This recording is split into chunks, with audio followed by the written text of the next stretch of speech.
Good morning, students. Next question, assertion and reasoning. When a lens is submerged in a liquid, then the ratio of the focal length of the lens in liquid and air is given by this. And reason, when a lens is submerged in liquid of refractive index more than that of the lens, its nature changes. तो ये मैं कल मेरे coaching के बच्चों को समझा रही थी. तो मैंने क्या किया यहाँ पे कि लेंस को मैंने G नाम दे दिया है, लिक्विड के लिए मैं L यूज करूंगी और एयर के लिए A यूज करूंगी. तो उनका कहना है कि लेंस इन लिक्विड और लेंस इन एयर, मतलब लिक्विड और एयर का रेशो, जब लेंस लिक्विड में डुबो हुआ था, जब लेंस एयर में डुबो दिया, मतलब एयर में रखा, कहने का मतलब है जब इस लेंस को हमने एक बार लिक्विड में रख दिया और एक बार हवा में, तब जो भी लेंस हुई है, कॉनकेव कॉन्वेक्स जो भी हो, तो उसको लिक्विड और एयर का रेशो आपको पूछा हुआ है. ठीक है, तो बेसिकली मुझे क्या निकालना है, मुझे निकालना है focal length in liquid to the focal length in air. Liquid और एयर का, लिक्विड पहले दिया हुआ, एयर बाद में दिया. तो इसको सॉल्व करने के लिए पहले मैं तो यूज करती हूँ लेंस मेकर फॉर्मूला. अब लेंस मेकर फॉर्मूला हम यहां से स्टार्ट करते हैं. ठीक है, तो 1/f, किसका f, जब जो ग्लास है, जब वो जो ग्लास हमारा G रखा हुआ है वो किस में रखा हुआ है, एयर में रखा हुआ है. ठीक है, तो इसका कितना हो जाएगा, म्यू -1 इंटू 1/r1 - r2, क्योंकि दो सरफेसेस होती है, चाहे कॉनकेव हो या कॉन्वेक्स हो, तो r1 r2 तो होगा ही उनके पास. अब what is this mu, mu का मतलब है कि ये जो मेरा ग्लास है विथ रिस्पेक्ट टू एयर है. अब इसको थोड़ा सा, ये मैंने बहुत बार क्वेश्चंस किए हुए हैं. ठीक है, तो आप प्लीज मेरी प्लेलिस्ट जरूर चेक करना, मैंने हर जगह इसको डिटेल में समझाया हुआ है. तो म्यू जी और म्यू ए, इसका मतलब क्या है, mu ji upon mu A होता है, याद रखिएगा. ठीक है, अभी क्योंकि हम नेक्स्ट रीजन में ये वाला काम करने वाले हैं, तो ये म्यू जी म्यू है. ठीक है, अभी यहाँ पे कुछ नहीं करना है, यहाँ पे तो एज इट इज रखना है. अब similarly focal length in liquid, मतलब जब ग्लास को किस में डुबो दिया गया, लिक्विड में डुबो दिया, तो तब की फोकल लेंथ हम देख रहे हैं. तो म्यू ग्लास को किस में डुबोया गया, लिक्विड, यानी विथ रिस्पेक्ट टू लिक्विड, -1. अच्छा, इसको कैसे लिख लेंगे, हम लिखेंगे इसको mu ji L, that is equals to mu ji upon mu L लिखेंगे. ठीक है, और ये आ जाएगा 1/r1 - 1/r2. इसको थोड़ा सा इधर कर लेते हैं. अब वो पूछ रहे हैं, रेशो पूछ रहे हैं, लेकिन किसका, लिक्विड टू एयर, मतलब दिस अपॉन दिस. तो देखिए, अगर मैं इसको ऐसा करूं 1/FA डिवाइडेड बाई 1/FL करूं, तो मतलब इसको 1 नाम दे देती हूं और इसको मैं 2 नाम दे देती हूं और मैं कर देती हूं 1 डिवाइडेड बाई 2. ठीक है, तो देखते हैं क्या आएगा हमारा answer, mu g a -1 1/r1 - 1/r2 divided by mu ji l -1 into 1/r1 - 1/r2. अब देखिए यहाँ पे डिवाइड का साइन है, तो ये रिवर्स होगा, तो FL ऊपर आ जाएगा और FA नीचे आ जाएगा. अब आपको पता चला मैंने 1 डिवाइडेड बाय, क्योंकि हमें ये निकालना है, FL/FA तो निकालना है, लिक्विड और एयर का रेशियो फोकल लेंथ. तो लिक्विड ऊपर आ जाएगा, एयर नीचे आ जाएगा. ठीक है, ये रिवर्स होगा. तो गॉट द पॉइंट. अब यहाँ पे इसको काट देते हैं, तो हमारे पास क्या बचा, ये और ये कट हो गया, मतलब मैंने इसको काट दिया, तो हमारे पास आंसर क्या बचा, mu this minus mu L G -1. Okay, got the point. तो अब हम हमारे असर्शन की तरफ चलते हैं. तो जब आप ऐसा करेंगे तो आपका जो रेशियो आएगा, क्या इसके बराबर आएगा, mu A ji -1 mu L G -1. देखिए मेरे पास ये है, ए जी अपॉन एल जी. ठीक है, तो हाँ, हमारा असर्शन इज ट्रू. अब रीजन की तरफ चलते हैं. रीजन में वो ये बोल रहे हैं, when a lens is submerged in liquid of refractive index more than that of the lens, it's nature changes. चलिए इसको भी थोड़ा सा प्यार से देख लेते हैं. क्या बोला है, व्हेन अ लेंस का मतलब ग्लास, ये मेरा ग्लास है ना, व्हेन अ ग्लास, तो ग्लास का रिफ्रैक्टिव इंडेक्स में G मान के चल रही थी, है ना, is submerged in a liquid. तो अभी मैं फिलहाल के लिए मान लेती हूँ कि जो मेरा ग्लास था वो कॉन्वेक्स था, है ना, ये कॉन्वेक्स लेंस था, ये मान लेती हूँ. और ये चारों तरफ क्या है, पानी में डूबा हुआ है, यानी कोई ना कोई लिक्विड है, इस लिक्विड L. तो इसका रिफ्रैक्टिव इंडेक्स में मान लेती हूँ म्यू L, और इस ग्लास का कितना मान लेती हूँ, म्यू G, है ना, कुछ भी हो सकता है, कॉनकेव भी हो सकता है, just I am taking a example. Okay, तो लिक्विड का कितना है, म्यू L है. तो कह रहे हैं व्हेन अ लेंस, यानी हमारा जो ग्लास है, is submerged in a liquid of refractive index more than that of a lens, मतलब म्यू जी की वैल्यू लेस है और म्यू एल की वैल्यू ज्यादा है. मतलब जब ऐसा हो जाए कि म्यू एल ज्यादा हो जाए बजाय म्यू जी से, तो क्या nature of the lens change होता है. तो चलिए देख लेते हैं. तो 1 अपॉन फोकल लेंथ, है ना। आपने किस में डुबोया है, व्हेन इट इज डुबोना मतलब किस में डाला गया है, उसको लिक्विड में डाला गया है ना। तो mu with respect to liquid of glass -1 1 upon R1 -1 upon R2, correct है।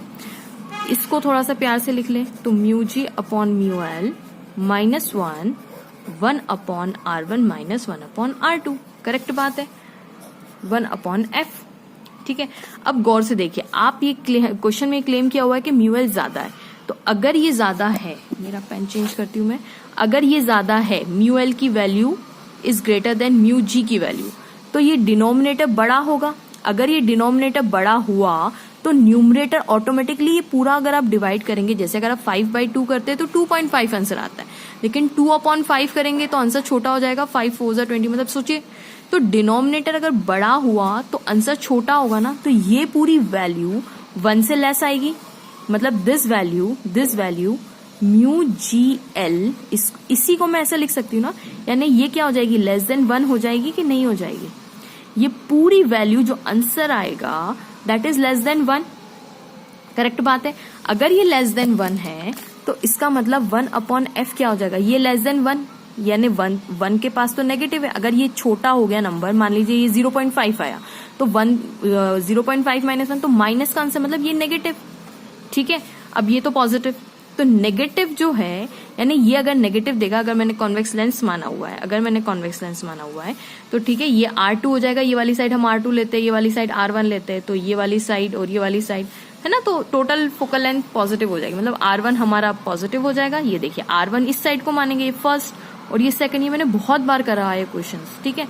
और ये तो ओवरऑल आंसर इसका तो पॉजिटिव ही आएगा ना, अगर कॉन्वेक्स लेंस की बात करें। अगर आप कॉन्केव से भी ट्राई करेंगे ना, तब भी आपका आंसर सेम ही आएगा, ठीक है, मतलब कॉन्केव कॉन्वेक्स में चेंज हो जाएगा और कॉन्वेक्स कॉन्केव में चेंज हो जाएगा, ठीक है। आप देख सकते हैं, चलिए मैं करके बता देती हूँ।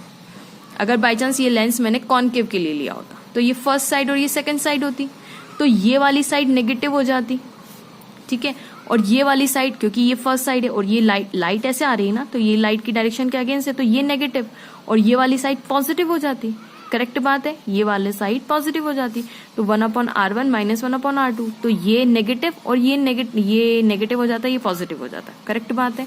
तो अगर ये नेगेटिव हो जाता, तो ओवरऑल आपने तो कॉन्केव लिया था, पहले चलिए कॉन्वेक्स वन, मैं कंफ्यूज हो जाऊंगी, ठीक है, अपन प्यार से सॉल्व करते हैं, पहले हम कॉन्वेक्स की बात कर लेते हैं, फिर मैं कॉन्केव भी बताती हूँ, ठीक है। तो नेगेटिव पॉजिटिव अगर कॉन्वेक्स के केस में करते हैं, तो 1 अपॉन ये कितना हो जाएगा, ओवरऑल आंसर नेगेटिव, तो 1 अपॉन एफ कैसा आया, नेगेटिव। और फोकल लेंथ नेगेटिव किसकी होती है, फोकल लेंथ नेगेटिव होती है कॉन्केव की, ओके। इसका मतलब ये हुआ, जब आपने लेंस कॉन्वेक्स यूज किया है तो आपका फोकल लेंथ नेगेटिव आ रहा है, और नेगेटिव फोकल लेंथ तो कॉन्केव की होती है। इसका मतलब आपका कॉन्वेक्स लेंस किस तरीके से बिहेव कर रहा है, कॉन्केव की तरह बिहेव कर रहा है। ये आपने क्वेश्चन बहुत बार देखा होगा, ठीक है। तो ये मैं इसीलिए डिटेल में समझा रही हूँ कि आपके 2-4 क्वेश्चन आगे के और प्रिपेयर हो जाए। अब सपोज आप कह रहे हैं कि हम तो कॉन्केव लेके देखते हैं, ठीक है, वो लेके देख लेते हैं। तो 1 upon f is equals to, formula will be same, क्योंकि ग्लास है, ग्लास को लिक्विड में डुबोया है, -1 upon R1 -1 upon R2, correct बात है। अब हम यहाँ पे क्या देख रहे हैं, ये वाला साइन तो अभी हमने डिस्कस किया, वो तो सेम ही रहेगा यहाँ पे, that is mu ji upon mu L -1। अब यहाँ पे देखिए, अब अगर आप कॉन्केव लेते हैं, तो ये कॉन्केव लेंस, ये उसकी फर्स्ट साइड, ये उसकी सेकंड साइड, लाइट की डायरेक्शन ये है, this is the direction of the light. तो मुझे बताइए, ये वाली साइड का रेडियस, ये गोला ऐसा है ना, तो इसकी साइड का रेडियस यानी यहाँ पे, तो ये पॉजिटिव होगा, यानी R2 हमारा पॉजिटिव होगा, क्यों, क्योंकि वो लाइट की डायरेक्शन में है। और ये वाला गोला ऐसे है, तो इसका रेडियस इधर साइड आना चाहिए, यानी R1, लेकिन वो कैसा होना चाहिए, नेगेटिव होना चाहिए। क्यों नेगेटिव होगा, क्योंकि देखिए इसका ये वाली साइड ऐसे बन रही है, तो लाइट की डायरेक्शन के अगेंस्ट है, तो R1 इज नेगेटिव। तो इसका मतलब ये भी नेगेटिव, और ये पॉजिटिव था R2 इज पॉजिटिव, लेकिन क्योंकि इसके सामने नेगेटिव लगा है, तो ओवरऑल नेगेटिव माइनस नेगेटिव, तो ओवरऑल आंसर नेगेटिव आएगा। ये भी नेगेटिव और ये भी नेगेटिव, तो ओवरऑल आंसर तो नेगेटिव ही आएगा ना, करेक्ट है। अब मुझे बताइए, इसमें हमारा आंसर क्या आया था, म्यू जी। अगर इसको हम देखें तो वापस वही बात है कि म्यू एल की वैल्यू आप क्लेम कर रहे ग्रेटर है म्यू जी से, तो ओवरऑल आंसर तो लेस देन 1 आएगा, यानी ये भी कैसा आएगा, नेगेटिव, ये भी कैसा आया, नेगेटिव, और ये क्या है, 1 अपॉन फोकल लेंथ। तो नेगेटिव क्या हो जाएगा, पॉजिटिव हो जाएगा। आपने क्या लिया था, आपने लेंस लिया था कॉनकेव। कॉनकेव का फोकल लेंथ कैसा आता है, नेगेटिव आता है, लेकिन आपके आंसर में फोकल लेंथ कैसा आ रहा है, पॉजिटिव। और फोकल लेंथ पॉजिटिव किसका होता है, फोकल लेंथ पॉजिटिव होता है कॉन्वेक्स लेंस का। इसका मतलब आपने लिया था ये, लेकिन अब वो बिहेव कैसा कर रहा है, अब वो बिहेव कैसा कर रहा है, अब वो बिहेव कर रहा है कॉन्वेक्स जैसा। तो nature of the lens change हुआ कब, जब आप लिक्विड का रिफ्रैक्टिव इंडेक्स उस ग्लास से ज्यादा कर देते हैं। याद रखिएगा स्टूडेंट्स, एक पेपर में ये भी क्वेश्चन पूछा हुआ है कि अगर ये कंडीशन नहीं फुलफिल होती, अगर ग्लास का रिफ्रैक्टिव इंडेक्स ज्यादा है तब कुछ नहीं होगा। ठीक है, वो क्वेश्चन मैं नेक्स्ट करवा रही हूँ। ठीक है, मैं नेक्स्ट वीडियो में वो क्वेश्चन डालती हूँ। ठीक है, फिलहाल इस क्वेश्चन के लिए आप समझ गए कि म्यू एल अगर ग्रेटर है म्यू जी से, तो देखिए nature of the lens change हो रहा है। Yes, reason is true. When a lens is submerged in a liquid of refractive index more than that, then yes, its nature changes. बिल्कुल सही है, तो रीजन इज करेक्ट। पर अब मुझे आप बताइए, क्या इससे रीजन से असर्शन का कुछ लेना देना है? क्या रीजन से आपने असर्शन का पॉइंट आउट कर पाए कि हाँ assertion reason is the correct explanation of the A? नहीं, assertion is true, reason is also true, but reason is not the correct explanation of the assertion. ठीक है, तो ये ऑप्शन सही है, B option is reason if both assertion and reason are true, but reason is not the correct explanation of the assertion. So hope students आपको ये video समझ में आया होगा, पसंद आया होगा. Please don't forget to like, subscribe and share my channel. Thank you so much for watching.